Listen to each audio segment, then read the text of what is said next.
네, 안녕하세요. 저희는 네이버 클라우드 텍스트 비전 팀에서 근무하고 있는 길태호 서성민입니다. 저희 팀은 현재 실제로 서비스로도 배포된 클로바 OCR 모델 개발을 진행하고 있는데요. 기존 클로바 OCR 모델의 몇 가지 단점을 보완한 저희 새 모델 개발 경험에 대해서 오늘 발표를 진행하도록 하겠습니다.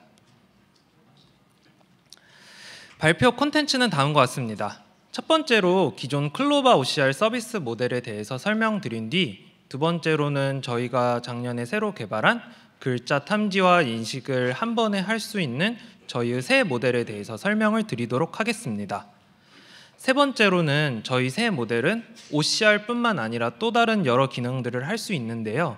이것들에 대해서 설명드리고, 그 다음 네 번째로는 저희가 작년에 해당 모델로 국제 OCR 챌린지에 참가해서 세계 1등을 달성하였는데 해당 경험에 대해서 말씀을 드리도록 하겠습니다. 그리고 마지막으로 실제 AI 모델을 서비스로 배포하기 위해 추가적으로 하고 있었던 작업들에 대해서도 말씀드리도록 하겠습니다. 네, 먼저 기존 클로바 OCR 서비스 모델에 대해서 설명드리도록 하겠습니다. OCR이란 이미지에 대해서 텍스트 영역을 검출하고 인식하는 씬이나 문서 영상을 이해하는 데 있어서 굉장히 중요한 태스크인데요. 네이버 내부에서도 저희 클로바 OCR 모델이 여러 곳곳에 적용되어 있고, 네이버 내부뿐만 아니라 외부에서도 여러 고객이나 이제 고객사들이 저희 OCR API를 사용 중이십니다. 이렇게 저희 클로바 OCR 모델은 실제 비즈니스 모델에도 성공적으로 적용된 모델이라고 말할 수 있겠습니다. 예, 이제 저희 OCR 기존 클로바 OCR 모델의 구성에 대해서 설명드리려고 하는데요. 검출과 그리고 글자 인식이라는 두 개의 독립적인 모델이 순차적으로 이어진 투 스테이지 구조를 띱니다. 그림을 보시면 저렇게 이미지가 입력으로 들어올 때 위에 있는 첫 번째 글자 검출 모델을 통해서 텍스트 위치를 검출한 뒤 해당 결과를 통해서 크롭 앤 리사이즈 과정을 거쳐 이제 저렇게 글자 영역만 포함한 단어 이미지를 추출하게 됩니다. 그러면 이제 해당 단어 이미지들을 레코그나이저의 입력으로 주게 되면은 레코그나이저는 각각의 단어들을 올바르게 인식할 수 있고, 이렇게 독립적인 두 개의 모델을 통해서 글자의 위치도 검출하고 뿐만 아니라 글자의 뜻까지 인식하는 OCR을 수행할 수 있습니다. 네, 근데 투 스테이지 모델 같은 경우 구조적으로 근본적인 문제점을 몇 가지 갖고 있는데요. 첫 번째로는 크롭 앤 리사이즈 근본적인 문제라고 제가 생각하는 건데, 검출이 실수하면 모델 자체도 결국 인식을 실패하게 된다는 점입니다. 이렇게 검출을 올바르게 하여서 저 위에 있는 단어와 같이 참깨가 올바른 단어 이미지가 인식기에 입력이 들어가는 경우는 문제가 되지 않지만, 아래와 같이 약간의 검출 실수가 일어나 단어가 일부 잘린다든지 혹은 인접한 텍스트까지 함께 검출되어 리전으로 인식기에 전달한 경우 잘못된 텍스트를 인식기가 도출해낼 수 있게 됩니다. 이는 크롭 앤 리사이즈 해서 이미지가 아니라 단어 이미지만 인식기에 전달하기 때문에 벌어지는 어쩔 수 없는 근본적인 문제고, 따라서 저희는 인식기의 크롭 이미지 외에 이미지 전체를 보여주는 방식으로 새로운 모델을 디자인해서 뒤에서 설명드린 새 모델에선 이러한 문제를 해결하였습니다. 두 번째 기존 문제로는 두 개의 이미지 백본을 사용한다는 건데요. 검출과 인식이라는 두 개의 독립적인 이미지를 입력으로 받는 딥러닝 모델을 사용하기 때문에, 따라서 첫 번째로 검출기에서도 이미지 백본을 거치고, 그 다음 단어 영상을 입력으로 받는 인식기도 마찬가지로 이미지 백본을 거치게 됩니다. 하나의 이미지 백본을 공유할 때에 비해서 모델 포워드 타임 면에서 손해를 볼 수밖에 없는데요. 그래서 이미지 백본을 결국 저희는 새 모델에서 하나로 공유하게 되었습니다. 마지막 문제로는 서비스 유지 보수 측면에서 어려움인데요. 저희가 실제로 AI 모델을 서비스로 할 때 이제 모델을 한 번 학습하면 끝인 게 아니라 계속 버전을 업데이트하게 되는데요. 두 개의 독립적인 모델을 사용하기 때문에 하나의 모델이 업데이트가 되면은 다른 모델도 연속적으로 영향을 받을 수밖에 없습니다. 예를 들어 검출기를 업데이트하면 검출 패턴이 미묘하게 달라지기 때문에 최악의 경우는 인식기도 새로 학습해야 되고, 따라서 저희는 두 개의 모델을 한 번에 학습할 수 없을까라는 생각을 하게 되었습니다. 네, 그래서 앞에서 말씀드린 걸 정리하면 기존 클로바 OCR 모델은 검출과 인식이 나누어진 투 스테이지 구조이고 여러 문제점들을 갖고 있기 때문에 저희는 지난 1년간 이런 문제점들을 개선한 저희 새 모델 개발을 진행하였습니다. 그래서 이제 두 번째로는 글자 탐지와 인식을 한 번에 하는 저희 새 모델에 대한 설명인데요. 글자 검출과 인식을 하나의 모델로 엔드-투-엔드로 학습하는 방법을 엔드-투-엔드 OCR이라고 부르게 됩니다. 기존의 학계에서도 엔드-투-엔드 OCR 방법론들은 굉장히 많았는데요. 이 많은 방법들은 대부분 아래와 같은 구조에서 크게 벗어나지 않았습니다. 여기서 말씀드리는 구조는 바로 피처 풀링을 적극적으로 활용한다는 점인데요. 텍스트를 검출한 뒤 인식기에 어떠한 텍스트를 인식시킬지 가이드할 때 각 단어의 위치별로 피처 풀링을 한 뒤에 그 다음에 이제 ROI 피처들을 인식기에 전달함으로써 상록구청에 대한 ROI 피처를 전달하기도 하고 200m에 대한 ROI 피처를 전달하기도 하는 식으로 해서 인식기는 서로 다른 단어를 인식하게 만듭니다. 투 스테이지 구조에서 크랍 앤 리사이즈를 사용했던 거와 달리 인식 로스를 앞으로 백프로파게이션 하기 위해서 이렇게 미분이 가능한 피처 풀링 연산을 사용했고 실제로 이게 검출 성능에도 도움이 되는 것까지는 확인을 했습니다. 그래서 E2E OCR 같은 경우는 투 스테이지 방법과 비교해서 이런 장점들이 존재합니다. 이건 기존에 제가 투 스테이지 방법의 문제라고 말씀드린 것들인데요. 검출과 인식을 한 번에 학습하기 때문에 모델을 한 번 학습할 때마다 텍스트 검출이 잘 되고 또한 텍스트 인식도 동시에 잘 되게 만들기 때문에 유지 보수 측면에 있어서 더 간편해집니다. 또한 이미지 백본을 두 개를 쓰던 걸 비해서 모델을 하나로 합쳐 하나로 공유하였기 때문에 이미지 백본을 포워드하는 시간을 절약할 수 있고 따라서 인퍼런스 속도도 빨라지게 됩니다. 하지만 그림과 같이 저렇게 단어 영상을 찾은 뒤 크랍 앤 리사이즈를 하진 않지만 해당 리전으로 피처 풀링을 하여 ROI 피처를 인식기에 전달하기 때문에 검출 실수에 여전히 모델이 로버스트하지 않게 동작한다는 단점은 여전히 존재하게 됩니다. 즉 저렇게 단어가 올바르게 뽑힌 경우는 상관없지만 잘못 뽑히면 ROI 피처 또한 잘못 추출이 되고 인식기가 인식 실수를 하게 되는데요. 저희가 제안한 방법은 이러한 기존 E2E OCR 방법에 검출 실수에 모델을 로버스트하지 않다는 단점을 해결한 방법이라고 할 수 있겠습니다.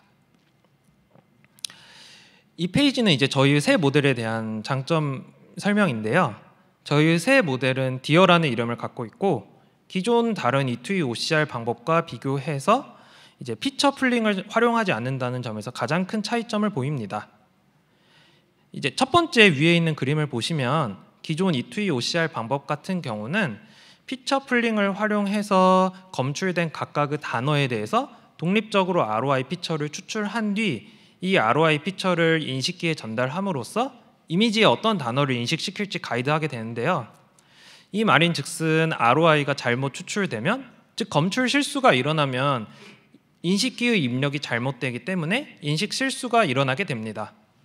이런 문제를 해결하기 위해서 저희는 아래 그림과 같이 인식기의 입력에 저 파란색으로 된 이미지 전체에 대한 피처를 입력으로 주게 됩니다.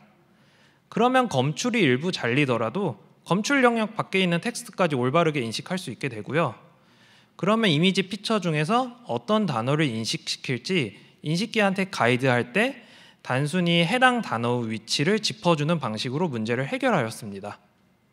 정리하면 인식기의 입력으로는 이미지 피처 전체가 들어오고 어떤 단어를 인식할지는 위치를 통해서 단순히 짚어주는 방식을 통해 검출 실수에 로버스트하게 인식기가 동작하게 저희는 저희 모델을 설계하였습니다. 그래서 저희 모델의 가장 큰 장점인 위치 짚어주기에 대해서 다시 한번 설명드리면 다음과 같은데요. 글자 검출이 저 그림과 같이 잘못되더라도 실수가 약간 일어나더라도 저 리전에 대한 ROI 피처라든지 혹은 크랍 앤 리사이즈에서 저 단어 이미지를 인식기 입력으로 주는 게 아니라 이미지 백본을 거친 이미지 피처 전체를 입력으로 주고 인식기에는 단순히 해당 위치에 해당하는 텍스트를 읽어봐 라는 식으로 위치를 기반으로 짚어주기 때문에 저희 모델은 검출 실수가 일어나도 저렇게 참깨라고 단어를 잘 인식할 수 있게 됩니다. 그래서 저희 모델인 디어를 좀 더 뜯어보면 다음과 같은데요. Detection Agnostic End-to-End Recognizer 약자로 Detection Agnostic이 뜻하는 말은 저희 모델은 텍스트 검출기로 어떠한 디텍터든 다 상관없이 사용 가능하기 때문에 붙여진 이름입니다. 그래서 백본부터 시작해서 텍스트 디코더까지 총 4개의 서브 모듈을 사용하고 있고 이 4개의 서브 모듈은 엔드투엔드로 모두 다 한꺼번에 학습이 됩니다. 저희 모델은 작년에 저렇게 아카이브 논문으로 게재되었고요. 그래서 좀 더 뜯어보면 다음과 같습니다. 첫 번째로 이미지 입력이 들어오면은 백본을 거쳐서 스트라이드 4부터 스트라이드 32까지 멀티스케일 피처를 추출한 뒤에 이를 플래튼하고 컨캣해서 트랜스포머 인코더를 통해 멀티스케일 피처를 인코딩 해주게 됩니다. 이 피처를 활용해서 이제 텍스트를 검출하고 인식하게 되는데요. 이때 저희는 로케이션 헤드를 통해 텍스트를 검출할 수 있고 디텍션 어그노스틱이란 단어에 맞게 여러 가지 로케이션 헤드가 가능한데 저희가 작년에 아카이브 논문으로 게재할 때는 디퍼런셔블 바이너레이제이션이라고 하는 세그멘테이션 기반의 기존 방법을 활용했습니다. 텍스트 위치에 대해서 높은 프로바블리 스코어가 나오게 왼쪽 그림과 같은 세그멘테이션 기반 방법으로 로케이션 헤드를 추가했었고요. 이제 제일 중요한 텍스트 디코더가 되겠습니다. 디어 모델이 짚어준 위치의 단어를 올바르게 인식하는 역할을 하게 되는데요. 저 아래 그림과 같이 디포머블 어텐션 디코더를 통해서 크로스 어텐션 부분에서는 이미지를 참조하고 그 다음에 각각의 캐릭터를 입력으로 받아서 다음 순서의 캐릭터를 생성하는 캐릭터 시퀀스를 오토 리그레시브하게 생성하는 그러한 이제 디코더 구조가 되겠습니다. 여기서 플레인 어텐션과 가장 큰 차이점은 이미지의 모든 피처를 보지 않고 샘플링된 포인트만 보고서 바로 캐릭터를 결정한다는 점인데요. 왼쪽 그림의 참깨 스틱 그림에서 저 녹색 4개의 점만 보고 참이란 캐릭터를 인식할 수 있게 됩니다. 이때 저 4개의 포인트를 어떻게 결정짓는지가 가장 중요한데요. 이때는 저희가 미리 설정한 저 빨강색 포인트에 해당되는 레퍼런스 포인트를 기준으로 모델이 오프셋을 계산해서 그 오프셋만큼 더해지는 방식으로 초록색 4개의 점이 결정이 됩니다. 즉 다시 말하면은 저 빨강색 레퍼런스 포인트를 어떻게 설정하는지가 어떤 단어를 인식할지를 결정짓는 요소이기 때문에 디어 모델이 이 단어를 인식해봐라고 짚어주게 되면은 그 위치 단어의 센터 포인트를 바로 인식기의 레퍼런스 포인트로 전달하게 됩니다. 예를 들어서 참깨라는 단어를 검출하고 해당 단어의 중심점을 인식기의 레퍼런스 포인트로 짚어주게 되면 저희 인식기는 참깨라는 단어를 인식하게 되고 마찬가지로 같은 인식기에 대해서 저 아래의 스틱이라는 단어의 중심점을 레퍼런스 포인트로 짚어주게 되면 저희 모델은 다른 텍스트가 아닌 바로 스틱을 읽게 될 수 있는 것입니다. 이 구조가 현재 저희 모델에 있어서 가장 중요한 구조고요. 그래서 모델에 대한 설명은 드렸고 이제 저희 모델에 대한 장점을 어필하면 다음과 같습니다.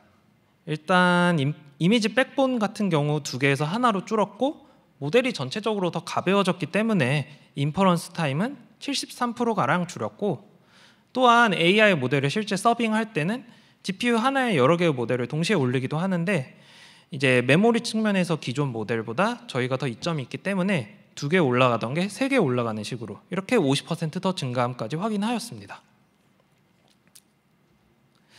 그 다음에 이제 제가 앞에서 말씀드렸던 저희 모델은 검출 실수에 강인하다고 말씀드렸는데요. 왼쪽 그림과 같이 기존 2스테이지 구조나 피처 풀링을 사용하는 구조는 아래에 홈이나 로스티드와 같이 검출이 일부 잘려서 실수되는 경우 그 영역만 인식하는 문제점이 있었는데요.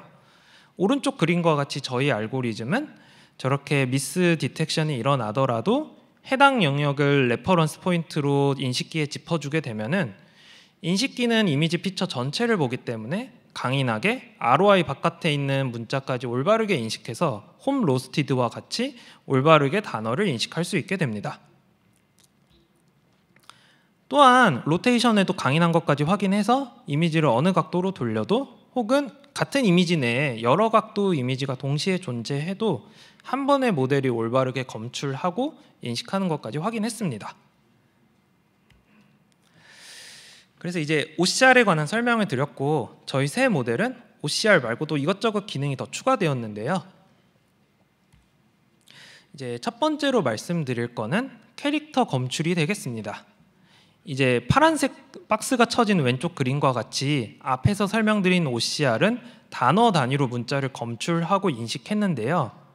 이제 단어가 아니라 문자 하나하나, 오른쪽 빨간색 박스가 쳐진 그림과 같이 오토바이 이렇게 4개의 문자를 각각 위치까지 검출하는 기능을 추가하였습니다. 이를 위해서 모델을 어떻게 설계할지, 그 다음에 해당 데이터를 어떻게 이용할지, 그게 고민이었는데요. 그래서 모델 관점에서 먼저 보면 저희가 생각했던 건 기존 저희 디어 OCR 모델을 어느 곳에 또 이제 어떤 크기의 캐릭터 디텍터 헤드를 추가하면은 캐릭터 디텍션이 수행되면서 동시에 아주 작은 연상량 추가만으로 모델 포워드 타임이 약간만 증가해도 캐릭터 검출까지 할 수 있을지를 고민해가지고 여러 가지 모델 구조를 좀 저희가 고민했었는데요. 그래서 다음은 이제 저희의 고민이 녹아든 최종 이제 중간 단계의 네트워크가 되겠습니다. 그래서 기존에 캐릭터를 인식해주는 인식기에 저희는 캐릭터 검출까지 기능을 추가했는데요. 기존 인식기는 저 오른쪽 그림과 같이 초코픽이라는 CHOPICK라는 시퀀스를 오토 리그레시브하게 출력을 했다면은 생성하는 요 네트워크에 이제 저희는 각 타임스탬프별로 캐릭터의 뜻을 인식할 뿐만 아니라 캐릭터 위치 정보까지 리그레션 헤드를 추가함으로써 출력할 수 있게 하였습니다. 이 모든 네트워크 설계는 캐릭터 위치를 검출하는 태스크랑 캐릭터를 인식하는 2개의 태스크가 밀접한 관련이 있어서 하나의 모델로 충분히 2개 다 수행될 수 있을 거라는 거에서 시작했는데요. 그래서 이제 저희의 가정이 맞다는 걸 이렇게 실험 결과를 통해 확인할 수 있었습니다. 기존 레코그나이저에 인식뿐만 아니라 캐릭터 검출까지 추가시켰더니 올바르게 이렇게 캐릭터 인식도 하면서 동시에 영어 서로 다른 크기의 캐릭터, 일본어, 그 다음에 세로로 이어진 문자까지 잘 검출하는 것 또한 확인을 했습니다. 그리고 이건 조금 재밌는 예제를 그냥 제가 보여드렸는데요. 인식 성능이랑 캐릭터 검출 성능을 밀접한 관계가 있는 것도 확인했고 실패 케이스 동안 밀접하게 이렇게 연관되어 있는 것도 확인을 했는데요. 간혹 이렇게 단어가 간혹 실패하는 경우가 있었는데 왼쪽 그림과 같이 실제 한업시라는 중앙에 있는 단어가 한법시라고 가운데 글자가 잘못 인식이 되었었는데 캐릭터 검출 또한 업 영역뿐만 아니라 그보다 앞에 있는 한의 아랑 니은 부분까지 합쳐져서 캐릭터 검출이 되었는데요. 제가 눈으로 이것만 따로 봐서 보니까 한의 아랑 니은이 업의 이응 부분이랑 붙여져서 마치 비읍처럼 보이더라고요. 그런 거 보니까 이게 어떻게 보면은 캐릭터 검출기가 인식 성능이랑 성능을 공유하고 있고 인식이 실패하는 케이스에 대한 약간 디버거 역할도 하는 걸 확인해서 실제 개발에 활용을 하고 있습니다. 이제 모델에 대한 설명은 끝났고 캐릭터 검출에 대한 데이터 문제인데요. 캐릭터 어노테이션은 워드보다 훨씬 어노테이션 코스트가 비쌉니다. 워드 하나 박스 치는 거에 비해서 모든 캐릭터를 일일이 박스를 쳐야 되기 때문에 저희도 갖고 있는 데이터셋 중 5%의 워드만 캐릭터 어노테이션을 갖고 있고 캐릭터 검출 측면에서 모든 어노테이션을 갖고 있는 레이블드 데이터와 단지 워드 어노테이션만 갖고 있는 위클리 레이블드 데이터가 섞인 세미 슈퍼바이즈드 프로블럼이라고 저희는 해당 문제를 정의했는데요. 이를 해결하기 위해서 저희는 수도 레이블링 전략을 활용했습니다.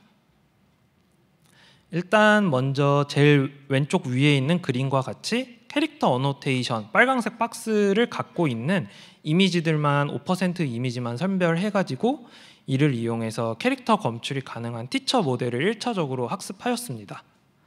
해당 티처 모델은 준수한 성능으로 캐릭터 검출을 할 수 있었고 이를 이용해서 캐릭터 어노테이션이 없는 위클리 레이블드 트레이닝 데이터에 대해서 저 아래 세 번째 그림과 같이 수도 레이블을 추출했는데요. 그러면 저희는 GT 캐릭터 어노테이션 데이터와 그 다음에 이제 수도 레이블드 데이터를 모두 갖게 되었고, 이를 활용해서 최종 스튜던트 모델을 학습할 수 있었습니다. 그래서 이 과정을 몇 번 거치면 성능이 더 올라가게 되고요.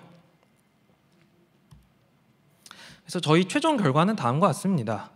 제가 의도했던 바대로 스튜던트 모델의 캐릭터 검출 성능이 티처 모델보다 더 뛰어난 것도 확인했고, 그림처럼 여러 언어 숫자에 대해서 올바르게 캐릭터 검출과 인식까지 하는 것 또한 확인을 했습니다. 네, 뒤이어서는 같은 팀인 서성민 님께서 발표를 마저 이어주시겠습니다. 네, 안녕하세요. 텍스트 비전 팀 서석민입니다. 저는 이어서 디어의 새로운 기능인 문서 구조 추출 부분을 발표를 진행하겠습니다. 네, 문서 구조 추출이라고 하면 단어보다 조금 더 큰 범위인 라인과 패러그래프 부분을 검출하는 것을 의미합니다. OCR에서는 문서에 대해서 니즈가 정말 많다 보니 고객들은 라인과 패러그래프에 대한 니즈가 항상 있었습니다. 그래서 저희는 모델 구조를 크게 바꾸기보단 기존 모델 구조를 유지하면서 최소한의 변경만으로 모델의 성능을 크게 올리고자 하였습니다. 그래서 저희는 라인 로케이션 헤드와 패러럴하게 워드 로케이션 헤드와 패러럴하게 라인 로케이션 헤드, 패러그래프 로케이션 헤드를 추가해 주었습니다. 이때 라인 로케이션 헤드와 패러그래프 로케이션 헤드는 워드 로케이션 헤드와 마찬가지로 DB 기반 모델을 사용하였습니다. 이렇게 단순히 추가해 주는 것만으로도 지금 보이시는 그림처럼 단어 단위의 검출, 라인 단위의 검출, 문단 단위의 검출 또한 잘 수행한다는 것을 확인하였습니다. 이때 라인 단위의 검출과 문단 단위의 검출을 추가하더라도 단어 단위의 검출 성능이 떨어지지 않는다는 것을 확인하였습니다. 네, 다음으로는 저희가 국제 OCR 챌린지 대회에 참여하면서 1등을 하게 된 경험에 대해서 공유 드리겠습니다. 먼저 저희가 이 챌린지에 참여하게 된 동기에 대해서 말씀을 드리면, 디어 모델이 현재 저희가 가지고 있는 내부 데이터들로는 충분히 성능이 좋다는 것을 검증하였지만 세계적인 다른 모델과 좀 공정하게 경쟁을 했을 때도 좋은 성능이 나올지에 대한 의문을 해결하기 위해서 참여하게 되었습니다. 그래서 저희는 ECCB 2022년도에 주관한 TIE라는 Text in Everything 워크숍에서 챌린지를 참여하게 되었습니다.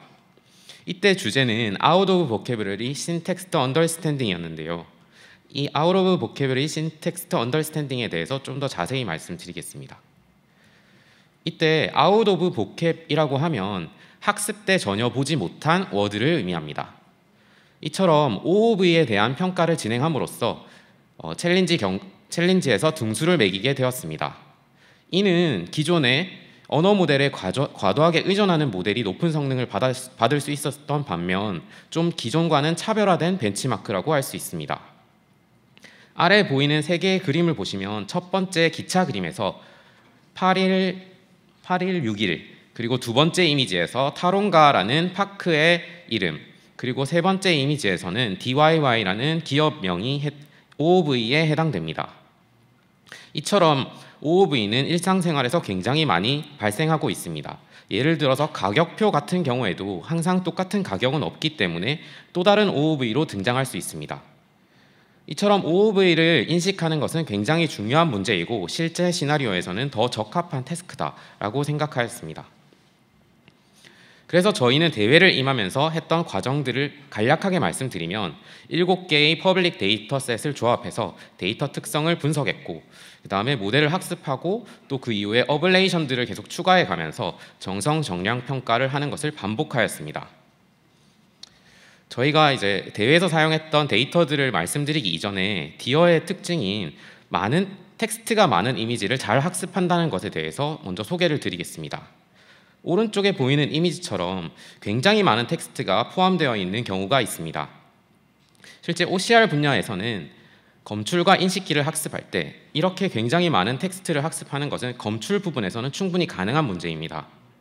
하지만 텍스트 인식기를 학습할 때는 한 번에 이렇게 많은 단어들을 학습하는 것은 굉장히 어려운 문제입니다.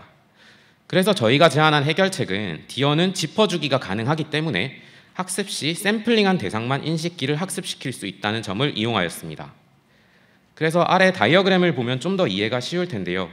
학습 시에는 이미지를 받았을 때 검출 부분에서는 전체 텍스트를 검출하도록 학습시키고, 인식기를 학습시킬 때는 전체 단어에 대해서 학습을 시키는 것이 아니라 샘플링된 GT를 이용해서 인식기를 일부만 학습시키는 방식을 반복하는 형식으로 진행되었습니다. 추론 시에는 이와는 좀 다른데요.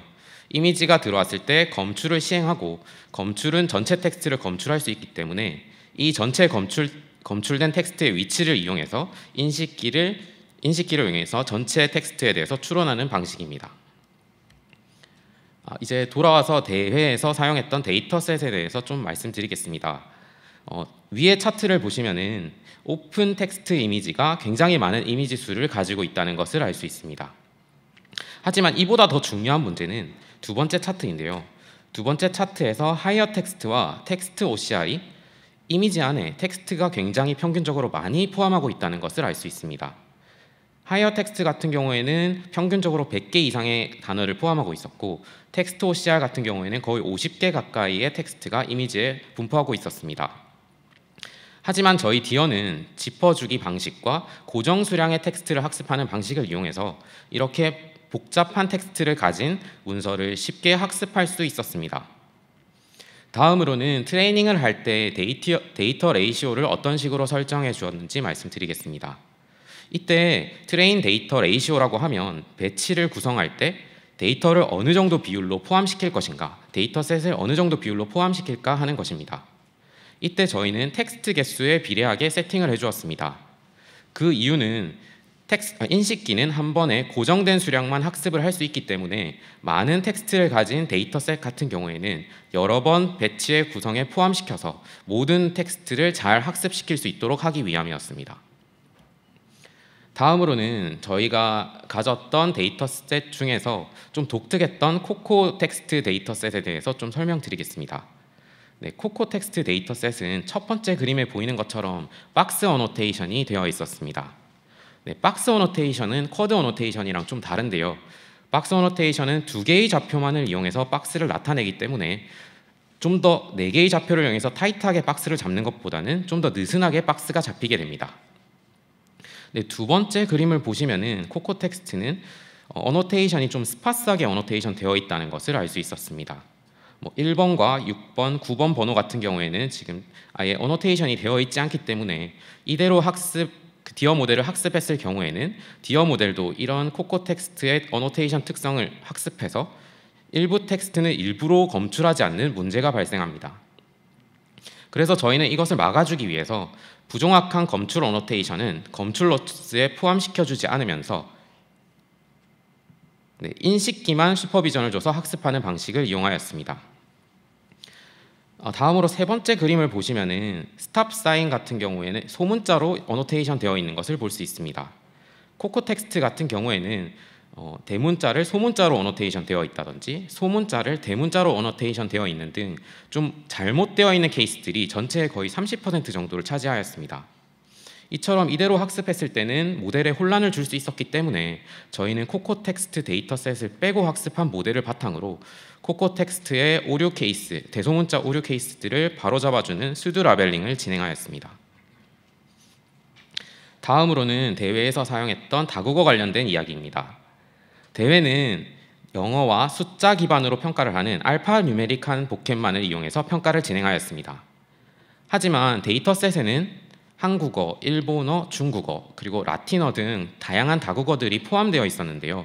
저희는 이 부분을 해결하기 위해서 옵션 1과 옵션 2 두 가지 방법을 생각해 보았습니다.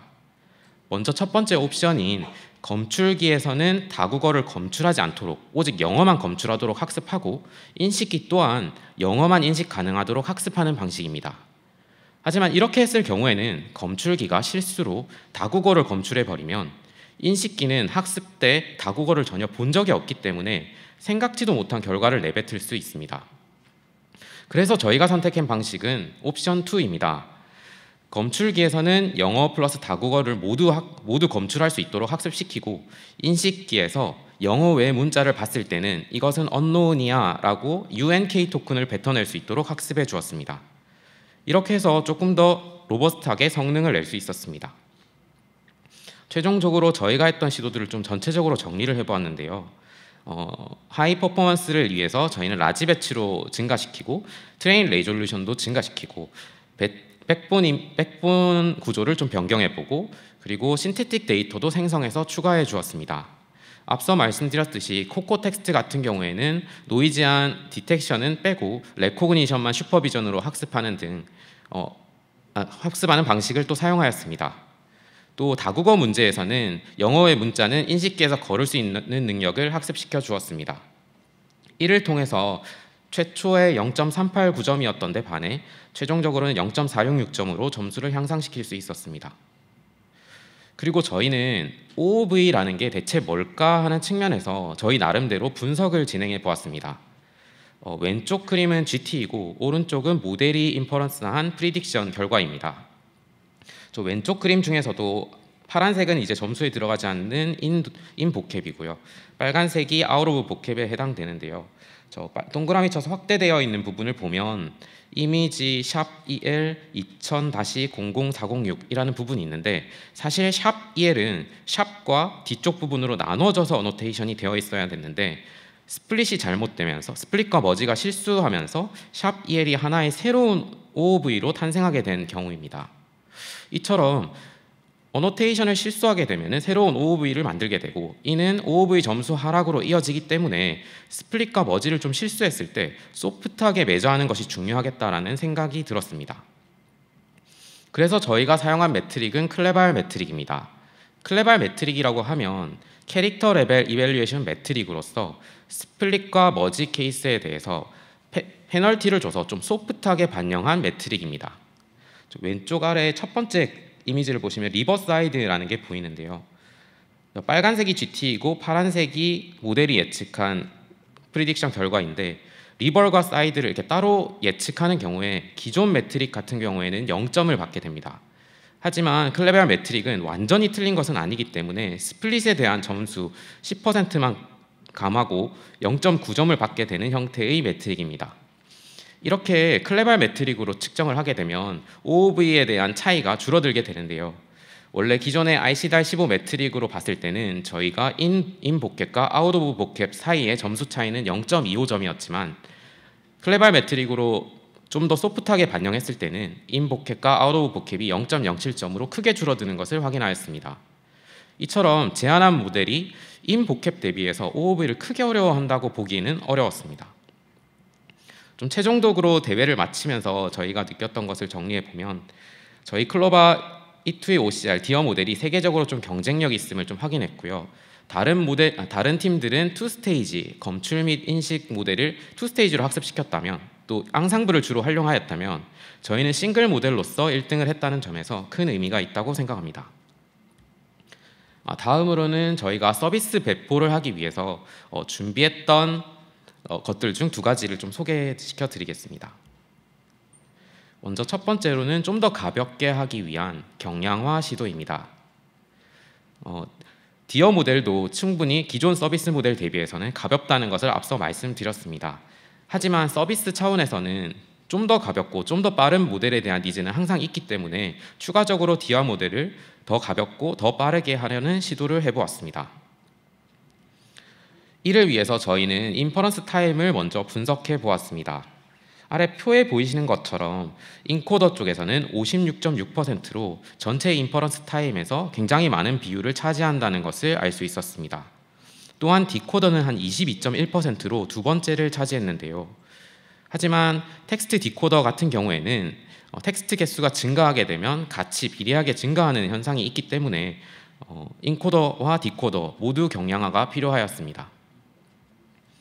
먼저 인코더 쪽의 경량화에 대해서 말씀드리겠습니다. 저희는 인코더 경량화를 하기 위해서 왜 인코더에서 가장 많이 시간이 들어가는가 하는 것을 생각해 보았습니다.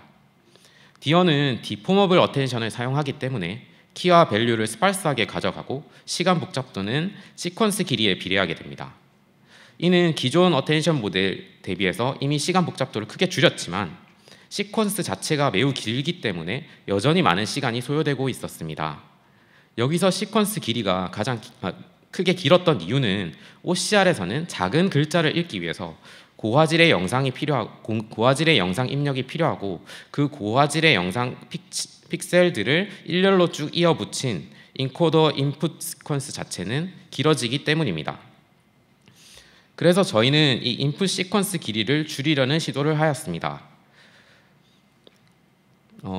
지금 아래 그림에서 이제 피처들을 쭉 보시면은 스트라이드 4 피처, 스트라이드 8, 스트라이드 16, 스트라이드 32가 있는데 스트라이드 4 피처는 스트라이드 A 피처 개수의 4배에 해당합니다.